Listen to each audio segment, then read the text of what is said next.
वित्तेश्वर संहिता 17वें अध्याय का 3rd part है ये।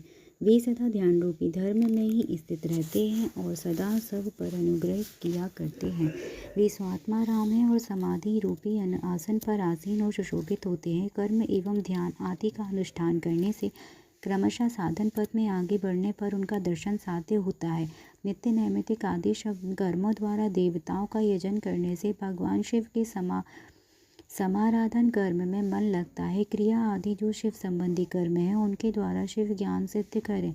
जिन्होंने शिव तत्व का साक्षात्कार कर लिया है अथवा जिन पर शिव की कृपा दृष्टि पड़ चुकी है वे सब मुक्त ही हैं, इसमें संशय नहीं। आत्मस्वरूप से जो स्थिति है वही मुक्ति है। एकमात्र अपने आत्मा में रमण या आनंद का अनुभव करना ही मुक्ति का स्वरूप है। जो पुरुष क्रिया तप जप ज्ञान और ध्यान रूपी धर्मों में भली भांति स्थित है वह शिव का साक्षात्कार करके स्वात्माराम स्वरूप मोक्ष को प्राप्त कर लेता है। जैसे सूर्य अपनी किरणों में अशुद्धि को दूर कर देता है, उसी प्रकार कृपा करने में कुशल भगवान शिव अपनी भक्त के अज्ञान को मिटा देते हैं। अज्ञान की निवृत्ति हो जाने पर शिव ज्ञान स्वतः प्रकट हो जाता है। शिव ज्ञान से अपना विशुद्ध स्वरूप आत्मा रामत्व प्राप्त होता है और आत्मा रामत्व की सम्यक सिद्धि हो जाने पर मनुष्य कृतकृत हो जाता है। शिव मंत्र का 100 लाख जप करने से ब्राह्मण पद की प्राप्ति होती है और फिर 100 लाख जप करने से विष्णु पद प्राप्त होता है। पुनः 100 लाख शिव मंत्र जप करने से रुद्र का पद प्राप्त होता है। उसके बाद फिर 100 लाख जप करने पर ऐश्वर्यमय पद की प्राप्ति हो जाती है। फिर इसी प्रकार सम्यक रूप से जप करने पर शिवलोक के आदिभूत अर्थात शिवलोक के आधारभूत निर्माता कालचक्र को प्राप्त किया जा सकता है। यह कालचक्र पंच चक्रों में युक्त है जो एक के पश्चात एक में स्थित है। सृष्टि और मोह से युक्त ब्रह्मचक्र, भोग और मोह से युक्त वैष्णव चक्र, कोप और मोह युक्त रौद्र चक्र, भ्रमण से युक्त ईश्वर चक्र और ज्ञान और मोह से युक्त शिव चक्र है। ऐसा इन 5 चक्रों में विषय में बुद्धिमानों का कहना है। पुनः 10 करोड़ शिव मंत्र का जप करने पर कारण ब्रह्म पद का प्राप्त होता है। तदंतर 10 करोड़ जप करने से ऐश्वर्य मुक्त पद की प्राप्ति होती है। इस प्रकार क्रमशः जप करता हुआ प्राणी महान और ओजस्वी विष्णु के पद को प्राप्त कर पुनः उसी क्रम में जपता हुआ महात्माओं के उस ऐश्वर्य पद को प्राप्त करता है। बिना असावधानी किए 108 करोड़ मंत्रों का जप करने के पश्चात वह प्राणी 5 आवरणों पाश, माया, शक्ति, रौद्र से बाहर स्थित शिवलोक प्राप्त करता है। 105, 108 नहीं, वहाँ उस शिवलोक में राजस मंडप है, नंदीश्वर का उत्तम निवास है। तपस्या रूपी वृषभ वहीं पर दिखाई देता है। वहीं पर 5 आवरणों से बाहर सद्योजात तत्काल आवरण रहित हुए भगवान शिव का स्थान है। पुनः 4th आवरण में वामदेव का स्थान है। उसके पश्चात 3य आवरण में अघोर शिव का है। दूसरे आवरण में सांब शिव का मंगलमय तथा प्रथम आवरण में ईशान शिव का निवास स्थान है। उसके पश्चात पंच मंडप जहाँ ध्यान और धर्म का निवास रहता है। तदंतर 4th मंडप कहाँ पर चंद्रशेखर की मूर्ति से युक्त भगवान वलीनाथ का वास स्थान है जो पूर्ण अमृत को प्रदान करने वाला है। 3य मंडप में सोम स्कंद का परम निवास स्थान है। उसके पश्चात 2य मंडप है आस्तिक लोग जिसे नृत्य मंडप कहते हैं। प्रथम मंडप में मूल माया का स्थान है जहाँ पर अत्यंत शोभा वास करती है। उसके पर एक गर्भगृह है जहाँ पर शिव का लिंग स्थान है। नंदी स्थान के पश्चात शिव के वैभव को कोई नहीं जान सकता। नंदीश्वर गर्भगृह से बाहर रहकर शिव के पंचाक्षर मंत्र की उपासना करते हैं। इस प्रकार गुरु परंपरा से नंदीश्वर और सनत कुमार के संवाद की जानकारी मुझे हुई है। उसके पश्चात का परम रहस्य स्वसंवेद्य है जिसका अनुभव स्वयं शिव करते हैं। आस्तिक जनों का कहना है कि साक्षात शिव की कृपा से ही शिवलोक के ऐश्वर्य को लोग जान सकते हैं, अन्यथा असंभव है। इस प्रकार से शिव का साक्षात्कार प्राप्त कर जितेंद्रिय ब्राह्मण मुक्त हो जाता है अर्थात मोक्ष को प्राप्त कर लेता है।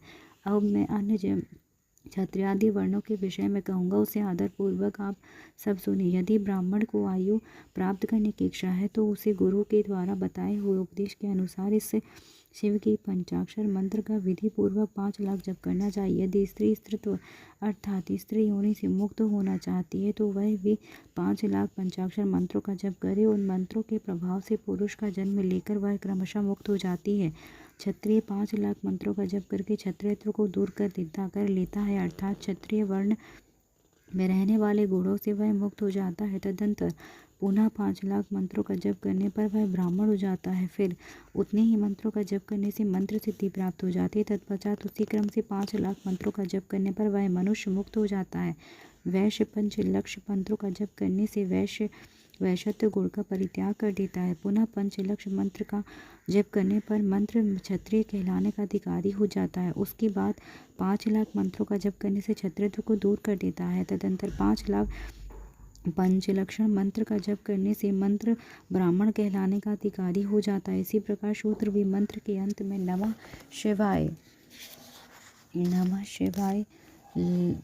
शब्द लगाकर यदि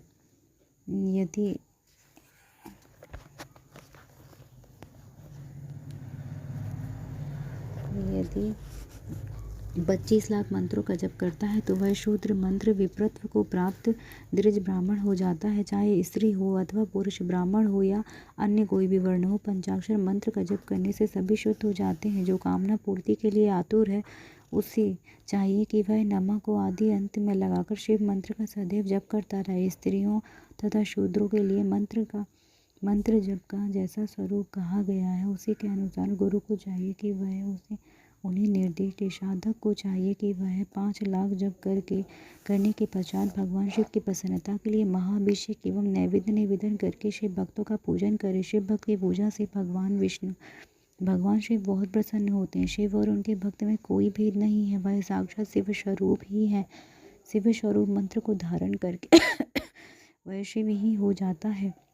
शिव भक्त का शरीर शिव स्वरूप ही है, अतः उसकी सेवा में तत्पर रहना चाहिए। जो शिव के भक्त हैं वे लोग और वेद की सारी क्रियाओं को जानते हैं। जो क्रमशः जितना शिव मंत्र का जप कर लेता है उसके शरीर में उतना शिव का सामीप्य प्राप्त हो जाता है, इसमें संशय नहीं है। शिव भक्त स्त्री का रूप देवी पार्वती का ही स्वरूप है। वह जितना मंत्र जपती है उसे उतनी ही देवी सानिध्य प्राप्त हो जाता है। बुद्धिमान व्यक्ति को शिव का पूजन करना चाहिए, इससे वह साक्षात मंत्र रूप हो जाता है। साधक स्वयं शिव स्वरूप होकर पराशक्ति का पूजन करे। शक्ति वैर मूर्ति तथा लिंग का चित्र बनाकर अथवा मिट्टी आदि से इनकी आकृति का निर्माण करके प्राण प्रतिष्ठा पूर्वक निष्कपट भाव से इनका पूजन करे। शिवलिंग को शिव मानकर अपने को शक्ति रूप समझकर शक्ति लिंग को देवी और अपने को शिव रूप समझकर शिव को नाद रूप और शक्ति को बिंदु रूप मानकर परस्पर सटे हुए शक्ति लिंग और शिवलिंग प्रति उप प्रधान और प्रधान की भावना रखते हुए जो शिव और शक्ति का पूजन करता है वह मूल रूपी भावना करने के कारण शिव रूप ही है। शिव भक्त शिव मंत्र रूप होने के कारण शिव के स्वरूप ही हैं। जो 16 उपचारों से इनकी पूजा करता है उसे अभीष्ट वस्तु की प्राप्ति होती है। जो शिव लोग उपासक शिव भक्त की सेवा आदि करके उसे आनंद प्रदान करता है उस विद्वान पर भगवान शिव बड़े प्रसन्न होते हैं। 5, 10 या 100 सपत्नीक शिव भक्तों को बुलाकर पूजन आदि के द्वारा पत्नी सहित उनका सदैव समादर करें। धन में, देह में, मंत्र में शिव भावना रखते हुए उन्हें शिव और शक्ति का स्वरूप जानकर निष्कपट भाव से उनकी पूजा करें। ऐसा करने वाला पुरुष शिव शक्ति स्वरूप होकर इस भूतल पर फिर जन्म नहीं लेता है। शिव भक्त की नाभि के नीचे का भाग ब्रह्म भाग और नाभि के ऊपर का कंठ पर्यंत तक का भाग विष्णु भाग और मुख शिवलिंग स्वरूप कहा गया है। मृत्यु के पश्चात जिनका दाहादि संस्कार हुआ हो अथवा जो दाहादि संस्कार से रही तो उन पितरों के उद्देश्य से शिव को ही आदि पितर मानकर उनकी पूजा करनी चाहिए। पुनः आदि माता शिव की शक्ति को पूजा कर शिव भक्तों का पूजन करना चाहिए। ऐसा करने वाला पुरुष मरने के पश्चात क्रमशः पितृलोक को प्राप्त करता है। तदनंतर उसे मुक्ति प्राप्त हो जाती है। 10 क्रियावान पुरुषों से युक्त योगियों की अपेक्षा एक तपोयुक्ति प्राणी श्रेष्ठ है। 100 तपयुग तपस्वियों की अपेक्षा एक जपयुग जापक विशिष्ट है। सहस्त्र जपयुग जापकों की अपेक्षा एक शिवज्ञानी का विशेष महत्व है। 1,00,000 शिवज्ञानियों में शिव का ध्यान करने वाला एक ध्यानी श्रेष्ठ है और करोड़ ध्यानियों की अपेक्षा शिव के लिए एक समाधिस्थ श्रेष्ठ है। इस प्रकार उत्तरोत्तर वैशिष्ट क्रम से जो क्रम को जानने वाले पूजा से प्राप्त फल में ही विशिष्टता आ जाती है, जिसको जानना विद्वानों के लिए कठिन है। इस कारण से शिव भक्त की महिमा कौन मनुष्य जान सकता है। जो मनुष्य शिव शक्ति और शिव भक्तों को पूजा भक्ति पूर्वक करता है, वह शिव स्वरूप होकर सदैव कल्याण को प्राप्त करता है। जो ब्राह्मण इस वेद सम्मत अध्याय को अर्थ सहित पढ़ता है, वह शिव ज्ञानी होकर शिव के साथ आनंद प्राप्त करता है। ये मुनीश्वरों, विद्वान पुरुष को चाहिए कि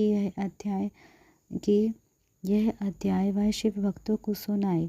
हे बुद्ध जनों, ऐसा करने से भगवान शिव की कृपा से उसका अनुग्रह प्राप्त होता है। जय जय श्री शिव महापुराण 17वें अध्याय की जय हो। वित्तेश्वर संहिता का 17वां अध्याय पूर्ण हुआ। यदि आपको मुझे ऐसा लगता है कि मैं जल्दी बोल रही हूँ, आपको समझ नहीं आता है, तो यूट्यूब में के वीडियो में ऊपर एक ऑप्शन होता है, आप उस पर जाकर सेटिंग में जाकर स्पीड को कम करके आप मेरे वॉइस को सुन सकते हैं, ताकि आपको ठीक से समझ आए। पर आप सुनने का प्रयास करिएगा और नित्य से सुनते रहिएगा। हर हर महादेव।